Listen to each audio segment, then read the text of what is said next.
Shalom Obracha, que le bon Dieu vous protège, vous donne la santé et la joie. Vous connaissez tous l'histoire de Youssef Hatzadik avec ses frères. Qui ne la connaît pas? Ils ont vendu Youssef parce qu'ils étaient jaloux de lui. Nos sages disent combien un papa, il doit faire attention pour ne pas créer une zizanie à la maison. Il ne faut pas qu'il montre qu'il aime quelqu'un plus que les autres. C'est vrai, dans une maison, toujours, il y a un qu'on aime un peu plus. Parce que il s'occupe de nous, parce que il nous appelle, parce que toujours il est présent et pas les autres. Alors, si on lui montre un peu plus d'amour que les autres, ça risque de créer dans la maison une zizanie entre frères. Moi, j'en connais quelqu'un que, à cause que il aimait son fils plus que sa fille, il avait trois filles et un garçon. Bon, il aimait plus le garçon et la fille, une des filles, que les autres. Pourquoi? Parce qu'ils étaient là, ils habitaient avec lui, ils étaient tout le temps avec lui.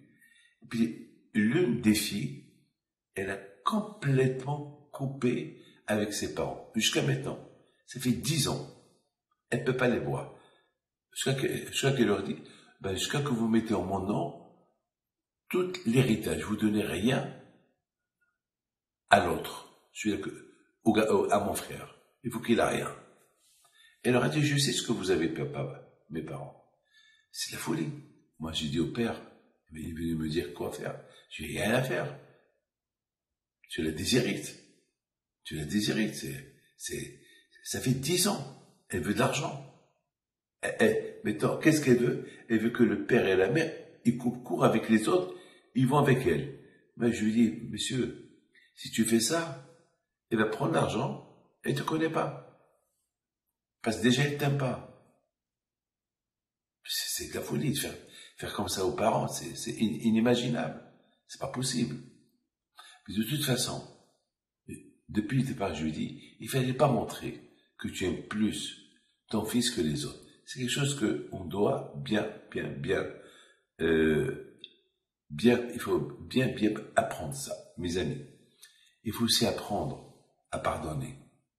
Il faut apprendre à pardonner. Quelqu'un qui vous fait du mal, il faut pardonner. Que ce soit votre femme, votre belle-mère, vos enfants, il faut savoir pardonner. Il ne faut pas tenir rancune. Voilà, il faut pas. Regardez Youssef et ses frères. Avec tout le mal qu'ils lui ont fait, il n'aura pas tenu rancune. Il aura pardonné. Et en plus, vous savez ce qu'il leur a dit? Il leur a dit, hé frère, vous avez rien fait pour moi. Vous m'avez pas fait du mal. Et pourtant, comme du mal, ils l'ont fait. Ils l'ont jeté dans un puits où il y avait les serpents et les scorpions. Ils l'ont vendu. Ils l'ont humilié. Il paraît qu'ils l'ont frappé. Ils ont voulu le tuer. Ouh là là, le mal qu'ils l'ont fait. Et à la fin, il leur a pardonné. Il leur a dit, c'est Hachem qui a voulu. Vous avez rien fait. C'est Hachem qui a voulu que je passe. Et voilà, grâce à Dieu. Vous voyez, maintenant, c'est grâce à ce que vous avez fait. Voilà, je suis devenu roi. Et voilà, je peux vous donner à manger pour des 7 ans de famine. Mes amis, je voudrais vous raconter une histoire. Il y avait quelqu'un qui m'a fait beaucoup de mal. Beaucoup de mal. Et je suis parti chez mon père. Et j'ai raconté à mon père ce qu'il me fait. Mais il dit, mon fils, c'est rien, pardonne-lui. Je dis, papa, comment je peux lui pardonner? Avec tout le mal qu'il m'a fait, je ne peux pas lui pardonner. Et bien, j'ai commencé à l'insulter. Et ce qui s'est passé, que de plus que je l'insultais, et de plus que lui était encore plus fort, il me faisait encore plus mal. Alors, je lui dis, Hachem, qu'est-ce qui se passe? Au lieu que c'est toi qui le punis, alors c'est moi qui est puni. Au lieu que toi, Hachem, tu es de mon côté, et tu sais bien que je n'ai rien fait. Mais j'ai compris, David, c'est pas à toi d'insulter, c'est Hachem qui s'occupe. Mais mes amis, même ça, j'ai pas le droit de le dire. Vous avez compris? J'ai pas le droit de dire si quelqu'un me fait du mal. Bon, moi, je fais rien. Laisse Hachem s'occuper. Ça s'appelle une insulte. C'est-à-dire, Laissez s'occuper, c'est une insulte indirecte. Il faut se taire, il faut accepter. Il faut savoir accepter. Parce que rien de mal ne peut arriver. Ah ben, mes amis, à partir de là, lorsque je le voyais, je lui disais bonjour. À partir de là, j'ai commencé à parler que du bien de lui. À partir de là, je me suis plus défendu contre lui. Et à partir de là, j'ai fait une chose que personne ne pouvait faire. Je suis parti chez lui à la maison. Oui, messieurs. Je suis parti. Lorsqu'il était choqué, lorsque je suis rentré chez lui. Au départ, il ne voulait pas que je rentre à la maison. J'ai dit, je viens simplement vous dire pardon. Pardon. Moi qui demande pardon. Alors que le contraire, c'est lui. Alors là, il était choqué. Là, il ne savait plus où se mettre. Il m'a dit, rentrez. Alors, à un moment donné, il a commencé à pleurer.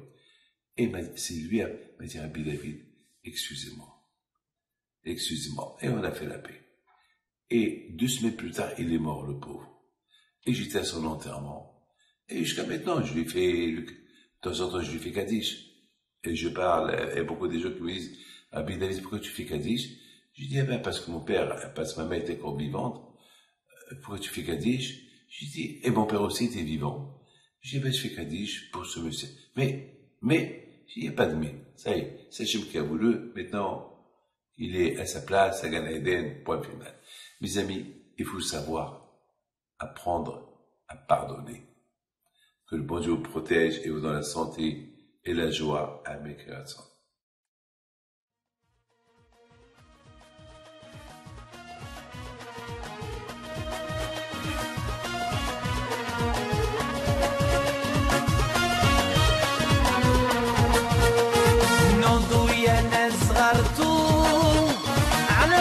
حيم بنتو وقف لنا زي خوتو يا وز خوت